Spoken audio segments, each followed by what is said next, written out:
अस्सलाम वालेकुम व्यूअर्स, मैं हूं फ़ायज़ा कमल और आप देख रहे हैं FK वीज़ा कंसल्टेंट का ऑफिशियल पेज। अगर आप भी कनाडा जाना चाहते हैं लेकिन बहुत सारे लोगों को आप सुन के कि हम कौन सा प्लान दें, और हर जगह से आपको सुनने को मिल रहा होगा कि आप फीफा वर्ल्ड कप के हवाले से प्लान दें, आपका वीज़ा लग जाएगा। तो मैं आज बात करना चाहूँगी इस हवाले से कि अगर आप लोगों का ये ख्याल है कि फीफा वर्ल्ड कप के हवाले से अगर हर पर्सन ही इसका प्लान बना के अपनी वीज़ा एप्लीकेशन को प्रोसेस करेगा तो उसका वीज़ा लग जाएगा, तो ऐसा बिल्कुल भी नहीं होता है। हर चीज़ का एक तरीकाकार होता है। तरीकाकार इसमें भी यही है कि हर चीज़ डिपेंड करती है आपकी प्रोफाइल के ऊपर। यानी कि कुछ लोग अगर उन्होंने पहले अप्लाई किया था या अगर उनको किसी भी वजह से कोई रिफ्यूज़ल आ चुका हुआ है और अगर वो चाहते हैं कि जैसे अभी फीफा का प्लान आ रहा है तो हम फ़ौरन से अपनी एप्लीकेशन को वैसे ही उठा के एज इट इज़ अप्लाई कर दें और उसमें फीफा का प्लान दे दें तो हमारा वीज़ा लग जाएगा, तो ऐसा बिल्कुल भी नहीं होगा। बल्कि जो एम्बेसी ने आपको एलिगेशन लगाए थे जिसकी वजह से आपका वीज़ा रिफ्यूज़ हुआ था, जब तक आपने अपने उन पॉइंट्स को क्लियर नहीं किया हुआ है तब तक आप कोई भी प्लान दे दें आपका वीज़ा नहीं लगेगा। और बहुत सारे लोग ये भी नहीं चेक कर रहे होते हैं क्या हमारी एलिजिबिलिटी क्राइटेरिया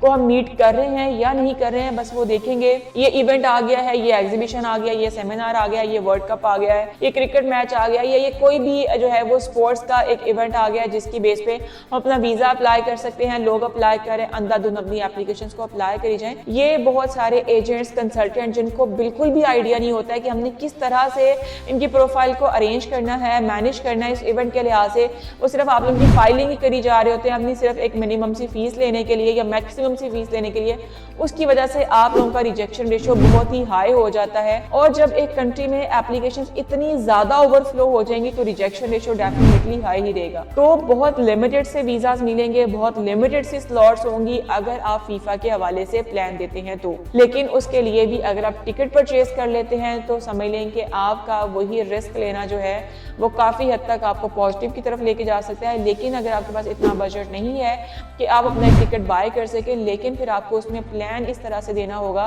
कि उसमें आपका जो आपके बैंक स्टेटमेंट है, आपकी जो सेविंग्स हैं, आपके जो एक्सपेंसेस हैं, या आपके वहाँ पे जाने का जो एक पर्पज़ है वो बिल्कुल वीज़ा ऑफिसर के सामने क्लियर होना चाहिए कि वीज़ा ऑफिसर उस चीज़ से मुतमिन भी हो कि उसको कंफर्म होना चाहिए कि आप डेफिनेटली एक जेन्युइन ट्रैवलर ही हैं, इसलिए आपने एक स्पोर्ट की बेस पे अपना वीज़ा अप्लाई किया तो आपका मकसद सिर्फ इसको देखना है और फिर वापस आ जाना है। लेकिन अगर आप इसकी बेस पे फिर भी आपको लग रहा है कि आपके ऑप्शंस कम हैं, या आप जो है वो टिकट बाय नहीं कर सकते, या आपको लग रहा है कि आपकी प्रोफाइल इतनी ज़्यादा स्ट्रॉन्ग नहीं है कि आप मैचेस के हवाले से जा सके, तो बिल्कुल भी परेशान होने की ज़रूरत नहीं है। आगे जैसा कि आपको पता है कि समर वेकेशंस आ रही हैं, अपना समर वेकेशंस की बेस पे भी अप्लाई करके अपना प्लान दे के अपना वीज़ा हासिल कर सकते हैं। जैसा कि आपको पता है कि अभी साल का स्टार्ट है और साल के स्टार्ट में जो एप्लीकेशन आती हैं उनको अच्छा और पॉजिटिव रिस्पॉन्स मिल रहा होता है, क्योंकि हर कंट्री का एक कोटा होता है कि एक साल में उन्होंने कितने वीज़ाज देने हैं, कितने लोगों को उन्होंने बुलाना है। तो अभी जैसा कि साल का शुरू है तो अभी इसकी बेस पे आप जो है वो इस कोटा में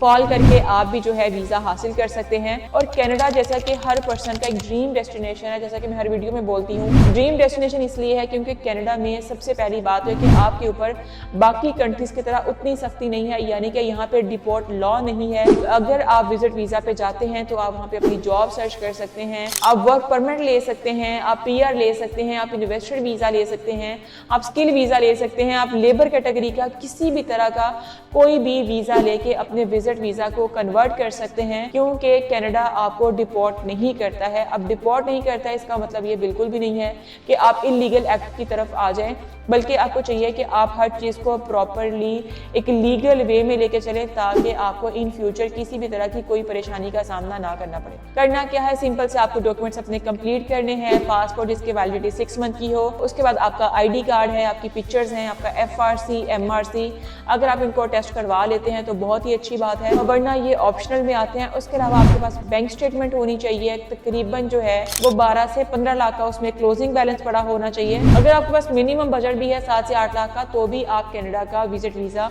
हासिल कर सकते हैं लॉन्ग टर्म का। इसके अलावा अगर आपके पास प्रॉपर्टी में जॉब या बिजनेस कुछ भी अगर आपके पास अवेलेबल है तो वो भी साथ अटैच करें ताकि आपकी जो है वो बैंक स्टेटमेंट का बैलेंस जस्टिफाई हो सके। एक्स्ट्रा ऑप्शनल में अगर आपके पास प्रॉपर्टी है या एसेट्स है तो वो भी साथ अटैच करें।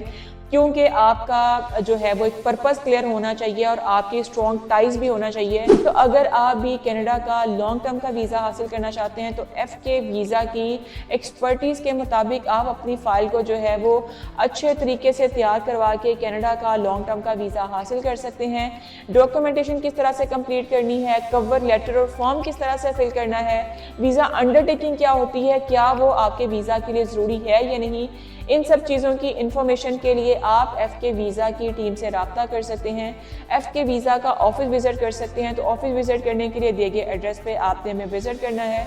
और अगर आप हमें कॉल या मैसेज करना चाहते हैं तो दिए गए नंबर पे हमें कॉल या मैसेज ड्रॉप करके भी आप प्रॉपर रहनुमाई ले सकते हैं। रहनुमाई देने के लिए, अपनी फ़ाइल को डिस्कस करने के लिए आपसे हम किसी तरह के चार्जेस नहीं लेते हैं, फ्री ऑफ कॉस्ट आप अपनी प्रोफाइल चेक करवा के हमसे मशवरा ले सकते हैं। तो अगर आपने कनाडा जाना है तो FK वीज़ा का ऑफिस ज़रूर विज़िट करें और अपनी प्रोफाइल के मुताबिक एक प्रॉपर गाइडलाइन लें।